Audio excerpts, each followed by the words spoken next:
Assalamualaikum warahmatullahi wabarakatuh. Waalaikumsalam, Lolo. Alhamdulillah, ketemu lagi di podcast Kecap with Friends edisi 2001. Sarah passwordnya.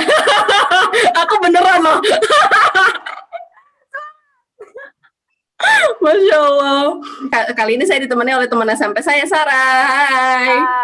Hai, penonton, subscriber dari podcastnya Lulu dan Lala. Perkenalkan aku Sarah, teman SMP mereka waktu masih di SMP 2 Depok City ya. Mantap, Depok City, ya betul. Kamu apa kabar? Alhamdulillah baik. Alhamdulillah. Sehat. Alhamdulillah. Dengan cuaca Depok City yang hujan, kadang-kadang hujan, kadang-kadang panas, gitu kan. Jadi kayak cukup ini sih, bikin mager aja di rumah gitu. Oke. Iya siap. Sama di Jerman ya, katanya agak summer panas-panas gitu. Iya betul. Masya Allah. Iya, makasih banyak loh udah inget sama Lulu Lala, udah mau diajak podcast. Ya, sama-sama. Ya, Masya Allah. Singkat cerita dari aku, kita teman SMP. Seingat aku kita nggak pernah sekelas. Iya betul sekali loh. Ya, kita nggak pernah sekelas. Terus kontak terakhir ya aku tahu kamu ke Semansa kalau nggak salah ya. Udah itu aja sih. Itu aja sih yang aku tahu. Aku di Semansa, aku masuk Semansa Depok untuk sekolah setelah SMP ya. Setelah SMP kita SMP kan kita ada ini ya, masuk SMA, itu aku masuk Semansa Depok, dan setahu aku juga Lulu Lala tuh juga masuk Semansa gitu. Iya. Tapi kan habis itu kan harus melanjutkan mimpi ke ini ya, ke Bangkok kan. Jadi kayak waktu itu kita pernah ya Lu ya, kayak sempat perpisahan gitu nggak sih? Jadi kayak aku tuh ke rumah kalian gitu. Aku ada deh. Ada, betul ada. Ada kan, kayak makan gitu, terus kayak udah setelah itu kayak bye. Siap, makasih lo masih ingat. Terus aku untuk memulai, aku silakan Sarah untuk memperkenalkan diri. Ayo perkenalkan, aku Sarah. Terus bisa dipanggil Sarah. Aku teman SMP Lala dan Lulu. Sekarang aku umur nggak usah lah ya. Nggak apa-apa. Nggak usah lah ya. Ya kan seumuran kita Lulu Lala kan. Terus kesibukan sekarang baru aja sih Februari kemarin itu selesai magang di perusahaan farmasi. Perusahaan farmasi Jerman, tapi yang ada di Indonesia gitu. Baru selesai magang dan sekarang ini lagi bismillah lagi ngurus persiapan untuk lanjut S2. Masya Allah. Oke, makasih banyak. Biasanya aku bahas dari ini SD. Kalau boleh tahu kamu SD dulu di mana? SD di SD Anyelir. Oh, Ansat Anyelir 1. Mantap. Yang 1. Nah, terus kalau boleh tahu SMP 2? Itu kamu awal tahu SMP 2 atau cerita masuk SMP 2 tuh kenapa tuh? SMP 2 itu kan kita kan UN ya SD, terus dapat NEM-nya, dan alhamdulillah NEM-nya itu bisa masuk SMP 2 kan. Dan waktu itu SMP 2 awalnya aku tuh pengen masuk ke program reguler kan. SMP 2 kan ada dua program ya. Iya betul. Admission pertama itu kan ada RSBI, Sekolah Bertaraf Internasional, sama yang reguler gitu kan. Awal tuh pengen masuk reguler, cuman orang tua aku tuh nyuruh aku buat masuk yang RSBI lu gitu kan. Cuman kayak aku tuh agak ogogahan karena kebanyakan temen aku itu pada di reguler, jadi kayak agak ada peer pressure juga gitu loh, kayak pengen ke reguler kan. Terus akhirnya nyoba RSBI gitu kan, dipaksa-paksa juga sama orang tua. Terus kayak setelah akhirnya masuk keterima, ya udah akhirnya masuk ke RSBI gitu kan. Lanjut ke SMA, PPDB Semansa, lanjut ke PPDB Semansa, akhirnya kan kita keluar nih nilai NEM-nya, akhirnya ini nembak ke Semansa, kita masukin nih PPDB-nya. Alhamdulillah akhirnya keterima juga setelah seleksi itu. Terus kalau boleh tahu kamu kuliah di mana, jurusan apa? Nah, selepas dari Semansa, kan kita ada masuk ke kuliah itu kan ada SNMPTN, SBMPTN, atau jalur mandiri kan. Ya. Terus aku ngambil SNMPTN nih lo, gitu kan. Kalau SNMPTN itu kan histori nilai kita yang diperuntukkan untuk perhitungan masuk ke ambil jurusan di perkuliahan kan. Aku waktu itu ngambil jurusan pertama kali itu teknologi bioproses. Apa kamu tahu teknologi bioproses tuh? Apa itu? Belum. Apa itu? Jadi mungkin yang kenapa aku reason yang aku pilih teknologi bioproses itu karena dulu tuh senior aku di Semarang tuh sempat ada yang ambil teknologi bioproses. Terus kayak menarik, ada bio dan proses. Kayak karena aku mungkin suka biologi ya lu ya. Karena waktu itu dari segala nilai IPA aku yang di SMA, nilai biologi aku tuh paling tinggi. Jadi karena pasti ini berkaitan dengan biologi gitu kan. Aku pikir seperti itu loh pada awalnya. Ternyata setelah masuk dan alhamdulillah kan dapat SNMPTN undangan ya, dapat SNMPTN undangan karena dan itu aku bareng sama teman aku Laili, jadi 2 orang kita berdua yang dapat SNMPTN undangan ke teknologi bioproses. Teknologi bioproses. Nah, for your information, sebenarnya teknologi bioproses itu tuh sebenarnya masih dalam satu jurusan dengan Departemen Teknik Kimia Fakultas Teknik UI gitu. Aku ngambil kan ke UI ke teknik kan. Jadi sebenarnya masih dalam dalam satu departemen, cuma beda jurusan gitu. Kalau dari tadi balik ke alasannya kenapa tadi masuk ke bioproses itu karena mungkin awalnya tuh ini loh, karena mikir ini biologi kan masih biologi. Setelah melewati 1 semester kayak itu bukan biologi saja gitu. Anda tertipu gitu kan. Wah, ternyata tuh benar-benar karena kan teknik kimia lo ya. Jadi tuh mostly kita belajar tentang fisika gitu loh. Kayak misalkan mekanika fluida, terus abis itu fisika dasar, terus kayak neraca massa dan energi. Itu kita pelajarin loh gitu. Jadi nggak semata-mata biologi doang gitu. Nah sekarang pertanyaannya adalah biologinya ada di mana? Gitu kan? Jadi bioproses itu di sini kita itu di bioproses itu tuh sebenarnya mirip dengan teknik kimia. Kalau misalkan lo tahu, kalau misalkan teknik kimia itu kita belajar gimana caranya kita itu membangun sistem untuk pengolahan bahan kimia gitu loh di skala industri. Dari kita merancang neraca massanya, itu neraca raw material bahan kimia, sampai kita ngerancang mesin apa aja, spek alatnya kayak apa aja, dan ngerancang gimana bentuk pabriknya gitu loh. Dan bedanya dengan teknik kimia, kalau teknik bioproses, di dalam prosesnya kita tuh memanfaatkan bantuan dari mikroorganisme. Jadi proses yang lebih kita fokuskan itu adalah proses yang menggunakan mikroorganisme gitu, bio-based product. Contohnya fermentasi. Fermentasi kalau misalnya kita bikin tahu etanol kan ya lo ya, bioetanol. Bioetanol apa tuh? Bioetanol tuh kayak bakar yang berasal dari tumbuhan yang melewati proses fermentasi, dan itu sebenarnya core kompetensi kita tuh ada di situ gitu. Gitu. Kalau misalkan teknik kimia kan dia general banget ya, kayak misalkan bikin pengolahan refinery gas atau refinery minyak gitu kan. Kalau kita tuh lebih ke arah pengolahan yang berbasis bahan alam dan juga menggunakan mikroorganisme gitu. Pokoknya kita rancang gimana kebutuhan raw materialnya, kebutuhan alat-alatnya, rancang bentuk alat-alatnya, dan ngerancang bentuk pabriknya. Oke, kita lanjut ke ini, pengalaman magang kamu kalau boleh. Sedikit detail tentang pengalaman yang kamu udah pernah. Kan selepas di kuliah itu tuh aku tuh punya ketertarikan di farmasi gitu loh. Walaupun kayak di bioproses ya, tapi kayak apa ya yang bikin menarik dari jurusan ini gitu kan, sambil mencari-cari gitu. Karena kayak kalau misalnya kita nggak punya kita nggak menemukan sesuatu yang menarik kan kita juga agak malas gitu kan belajarnya lu, kayak nggak ada motivasi untuk aku pengen tahu gitu kan. Nah, setelah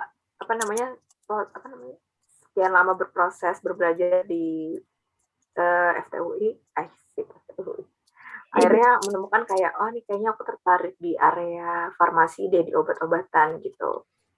Terus di obat-obatan, dan aku sempat ambil matkul tentang drug delivery gitu loh. Jadi kayak proses penghantaran obat. Itu aku juga ngambil mata kuliah pilihan. Terus juga aku ngambil mata kuliah tentang kosmetik dan herbal gitu loh. Ambil herbal, nggak ada kosmetik. Ambil herbal, terus pokoknya yang ke arah obat-obatan gitu loh. Terus juga alhamdulillah di skripsi aku tuh juga neliti tentang obat juga loh. Jadi aku meneliti khasiat flavonoid yang ada di dalam daun sambiloto. Daun sambiloto itu apa? Itu dia daun yang di Indonesia itu tuh berguna untuk menyembuhkan penyakit, membantu menyembuhkan penyakit diabetes mellitus tipe 2. Wow. Jadi aku di situ bantu penelitian dari dosen aku. Terus dan ujung-ujungnya tuh kayak penelitian aku kan tentang obat kan. Jadi kayak itu tuh yang semakin memperkuat aku buat belajar gitu loh. Karena akhirnya aku bisa belajar nih tentang ini gitu kan. Nah, setelah itu setelah keluar dari UI, wisuda kan, akhirnya nyari-nyari pekerjaan, dan alhamdulillah dapat kesempatan untuk magang di salah satu perusahaan farmasi Jerman di Indonesia, yang plannya di Indonesia, di Bogor. Boleh disebut nggak sih? Boleh kok. Boleh. Aku dapat kesempatan magang di Boehringer Ingelheim. Oke. Sebenarnya perusahaannya ini tuh di Jerman itu di Ingelheim, lu tau nggak? Tahu pernah dengar aja, belum merasa aja. Nah, kan saya di Jerman kan banyak banget ya perusahaan farmasi kayak Bayer gitu kan. Nah, salah satunya tuh juga ada Boehringer Ingelheim, dan Boehringer itu sebenarnya kan nama keluarga ya lu ya, keluarga Jerman yang dia itu tinggal di Ingelheim gitu. Mungkin kalau misalkan dulu Lala mau jalan-jalan ke Ingelheim, itu pasti itu jadi kayak perusahaan ikonik Ingelheim gitu loh. Jadi kayak tiap kepala keluarga kerjanya di Ingelheim nih, Boehringer Ingelheim nih gitu. Dan itu karena aku dapet kesempatan kan di plan ya, di pabrik Bogor. Jadi bener-bener aku jadi anak pabrik banget tuh setahun kemarin. Terus selama 1 tahun itu programnya tuh aku diputer lu. Jadi aku diputer ke 4 departemen. Yang pertama itu departemen itu aku masuk ke departemen produksi gitu. Habis itu aku masuk ke departemen quality control, masuk ke departemen engineering sama utility, dan terakhir itu aku di supply chain management. Jadi di 4 departemen itu, dan itu tuh sebenarnya departemen kunci dari sebuah pabrik gitu kan. Dan alhamdulillah banget, kayak sebelumnya di kuliah tuh pengen banget masuk perusahaan farmasi gitu kan, dan alhamdulillah tuh magangnya di perusahaan farmasi gitu tuh, alhamdulillah banget. Karena bener-bener kayak mimpi banget gitu. Meskipun background aku tuh bukan apoteker gitu loh, bukan farmasis, tapi kayak pengen banget nih belajar tentang obat gitu. Dan alhamdulillah di magang ini tuh lebih memfokuskan diri aku tuh untuk belajar prosesnya gitu loh. Lanjut, kan aku tadi kan diputar ke 4 departemen kan, produksi. Pertama tuh aku ngambil produksi.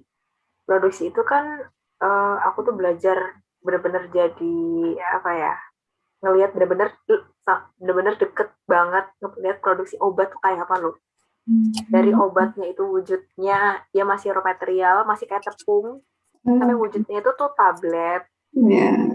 Itu bener-bener aku setiap hari nyaksiin itu loh. Bener-bener aku itu belajar ketemu operator produksinya, terus abis itu ketemu supervisornya, ketemu foreman, terus bener-bener bantu mereka juga buat ngecekin dokumen, terus abis itu bantu juga buat ada assessment juga di situ, assessment alat, Dan benar-benar di situ aku baru tahu kayak teknologi Jerman tuh kayak mantap banget, keren banget. Terus kayak pokoknya di situ pas diproduksi itu benar-benar, karena mungkin aku anaknya suka banget ngeliat proses ya, harus deket sama proses gitu dengan background teknik kimia. Jadi kayak diproduksi itu benar-benar kayak wah gila, ini zona gue banget nih gitu.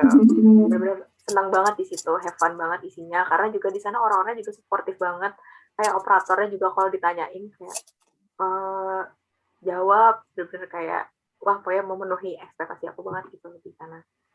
Dan kayak aku di produksi itu benar-benar belajar kayak benar-benar apa ya, bisa menghargai setiap proses gitu lalu kayak gimana kita tuh dengan di akhir tuh kita punya produk jadi, kita tuh apa ya, gak apa ya, pokoknya dari satu butir obat itu tuh sudah melalui banyak proses dan banyak dari banyak keringat gitu loh.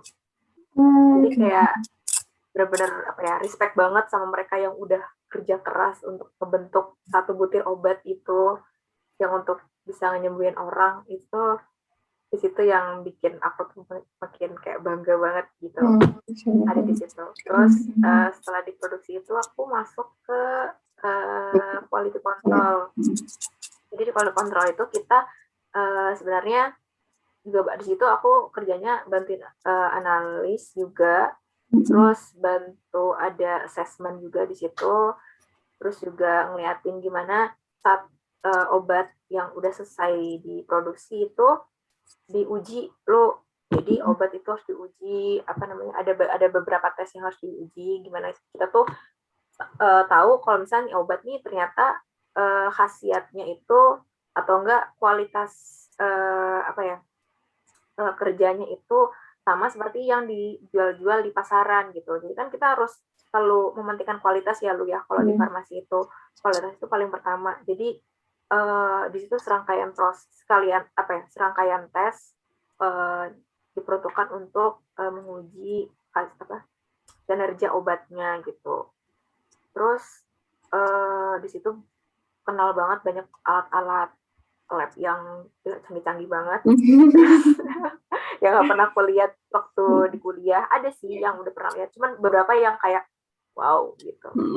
Dan banyak banget belajar soal time management juga lu di situ, karena di situ gimana ya, dituntut untuk agile gitu loh lu, agile sama keadaan. Mana kita tuh harus misalkan nih keadaan berubah, tapi kita tuh juga harus cepat gitu adaptasinya. Dan itu aku banyak belajar banget di quality control gitu.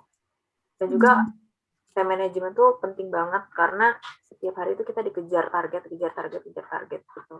Jadi wah, pengalaman paling wow banget soal time management tuh aku temuin di quality control.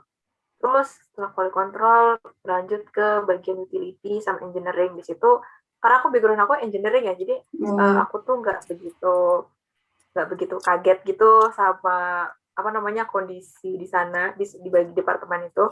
Itu seru banget. Aku di situ aku apa ya, ada assessment alat juga, bantu engineer di sana juga, terus kayak banyak kenalan sama utility tuh kayak mesin-mesin yang membantu proses produksi obat.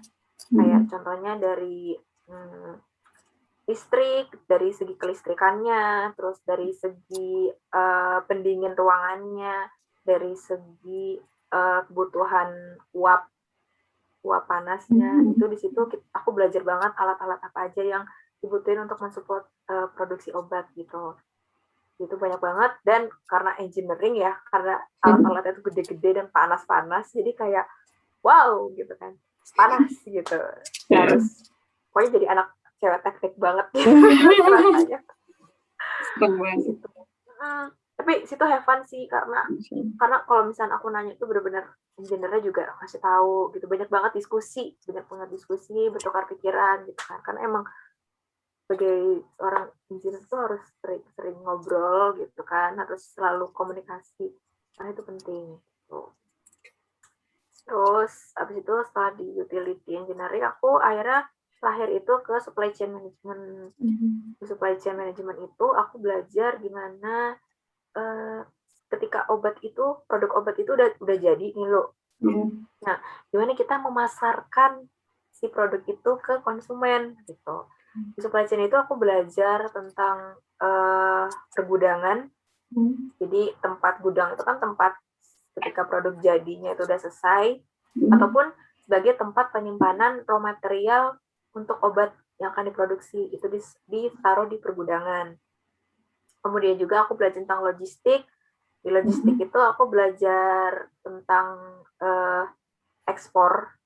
Di situ belajar tentang ekspor. Jadi ekspor impor, dimana ketika barang itu setelah udah jadi kita eksplor keluar negeri gitu. Ke daerah ke kawasan ASEAN sama ke Korea Selatan. Terus habis itu belajar juga tentang KPI yang ada di perusahaan. Terus juga pokoknya di situ banyak banget belajar ini sih, diskusi dan komunikasi itu aku temuin banget di supply chain management. Terus selama aku di supply chain itu aku sebenarnya stay-nya itu tuh di bagian gudang gitu loh, kayak setiap hari ngelihat forklift. Enggak. Forklift tuh yang alat yang buat ngambil barang tuh, kalau misalkan ada tray gitu, ambil itu kan pakai forklift. Terus komunikasi juga sama operator di gudang itu, terus sama supervisornya, dan belajar ini banyak belajar tentang improvement proses gitu loh, kayak kalau misalkan kita ada kendala seperti ini, gimana improvement yang bisa aku tawarkan buat perusahaan gitu, yang bisa meningkatkan nilai bisnis mereka gitu. Seru banget ya. Maksudnya dari semua itu kan kamu belajar time management, belajar menghargai proses jadi obat juga, keren banget, Masya Allah, berharga banget itu pasti pengalamannya. Iya, bener-bener kayak kayak gak salah banget, kayak dari awal tuh aku bener-bener mimpi banget masuk ke farmasi, dan akhirnya tuh kesampaian gitu loh, kayak paham.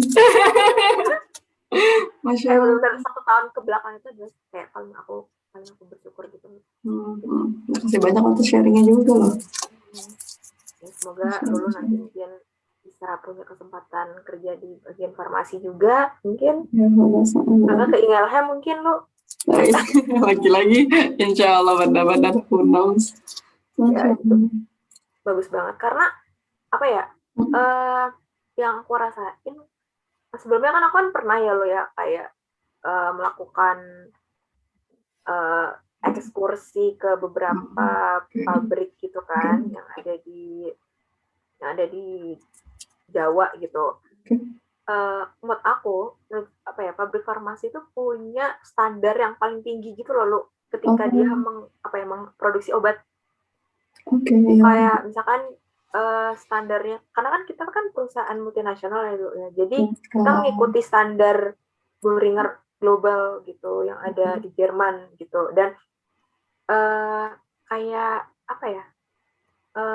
beda dengan makanan gitu, atau enggak minuman, kayak farmasi itu punya lebih tinggi lagi kayak, dan juga punya prosedur dan undang-undang yang lebih ketat gitu di negara kita gitu kan, karena kita juga harus ngikutin tadi prosedur global dan juga prosedur dari BPOM di Indonesia gitu.